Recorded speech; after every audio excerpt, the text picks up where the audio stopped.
Fáilte isteach, you're very welcome as we gather this Saturday evening to prepare the readings in Suantraí Íosa for tomorrow. And the first reading is taken from chapter 7 of the Book of Wisdom. I like this particularly because the relationship between the believer and wisdom is outlined, that as believers, we treasure wisdom wherever it is found. If it's found in history or science, we treasure it because it's the story of God's creation. Deeper than that, it's the story of the wisdom of God behind his creation. And so there are beautiful lines in this reading. I prayed and understanding was given me.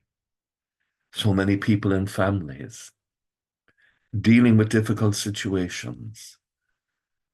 Pray, but don't pray for a solution that you've decided. Pray for understanding, that understanding would be given to you. I entreated, and the Spirit of wisdom came to me. The Holy Spirit, the Spirit of wisdom, came to help us to live life and to live it to the full.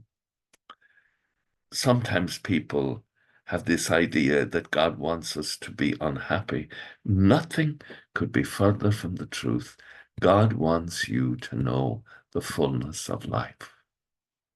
And we have to learn to love wisdom and to desire wisdom with all our hearts. And there's a lovely phrase here that the writer says that he loves wisdom more than the light, as in the sun. The sun sinks every day, but wisdom's radiance never sleeps. I think that's beautiful. And the psalm tomorrow, Psalm 90. In the morning, fill us with your love. Give us joy to balance our affliction. And then the second reading from the letter to the Hebrews.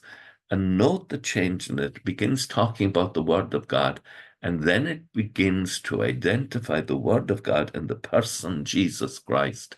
No created thing can ever hide from him. Everything is uncovered and open to the eyes of the one who must give an account of themselves.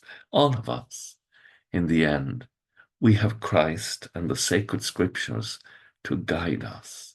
Thank God. And the gospel, the rich young man who runs up and he wants to do the right thing. But here is the dilemma. The riches hold him. He doesn't hold the riches. The riches hold him back from doing the very thing that he would most love. And he receives the invitation to be with Christ. And because he's wealthy, the riches bar him from doing that. Riches can be a great thing if we have them. They're a disaster if they possess us. With thoughts such as these, let us go to our beds and let us pray that we shall indeed awaken in the morning with the praise of God on our hearts and on our lips. Agus gemano dia ila cóchtach sév, ahar mach agus spirit nave. Amen. Slán go fóill. Bye for now.